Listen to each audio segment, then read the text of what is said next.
আমাদের এই রাধাকৃষ্ণ মিলন সংঘের পরিচালনায় বিগত আমরা 14 বছর ধরে আমরা এই সেবামূলক কাজ করে আসছি। বর্তমান বছরও এবছর আমরা করছি চৈত্রের 4, 5, 6 এবং আমাদের আজকের চৈত্রের 4 তারিখ আজকের আমাদের সাতটা গৌরাঙ্গ মহাপ্রভু ঠাকুর নিয়ে এসেছি এখানে। এবং আজকে কালকে আছে চৈত্রের 5 তারিখ বুধবার গৌরাঙ্গ ঠাকুরের গৌরাঙ্গ মহাপ্রভুরের পুজো পার্বণ। তারপরে রাত্রি ঠিক সন্ধ্যা 6টায় আমাদের সন্ধ্যা আরতি নামযজ্ঞ হবে।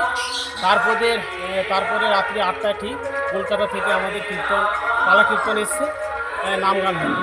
তারপরে ঠিক তারপরের দিন চৈত্রের 6 তারিখ বৃহস্পতিবার আমাদের মহাভোগের একটা ব্যবস্থা আছে 2500 লোকের, আর পসরা গানের ব্যবস্থা আছে। এবং সবাইকে আমন্ত্রণ জানাই, সবাই এসে আমাদের এই মহাদেব অনুষ্ঠানকে প্রসাদ ভোগ করবে।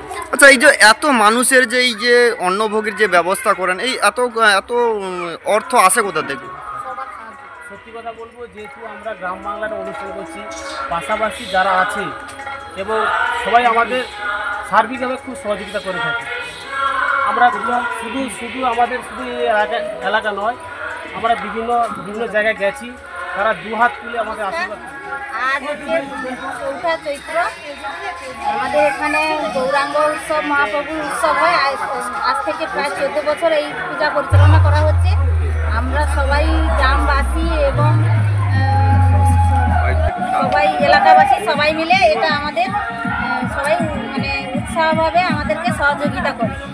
এই অনুষ্ঠানটা আমাদের সাফল্যমণ্ডিত করার জন্য সবাইকে আমন্ত্রণ করা হয়েছে। এই যে গৌরাঙ্গ আজকে নিয়ে আসা হয়েছে, কটা গৌরাঙ্গ মূর্তি এখানে নিয়ে আসা হয়েছে আজকে? সাতটা গৌরাঙ্গটা, সাতটা মূর্তির গৌরাঙ্গ নিয়ে আসা হয়েছে। 2500 লোকের সেবা করা হবে, আর পালা কীর্তনের গান আছে এবং পসরা গান আছে। কদিন ধরে আপনাদের এই পুজো চলবে? 3 দিন ধরে অনুষ্ঠান হবে। আপনার নাম কি? আমার নাম মিতা মাইতি, বাড়ি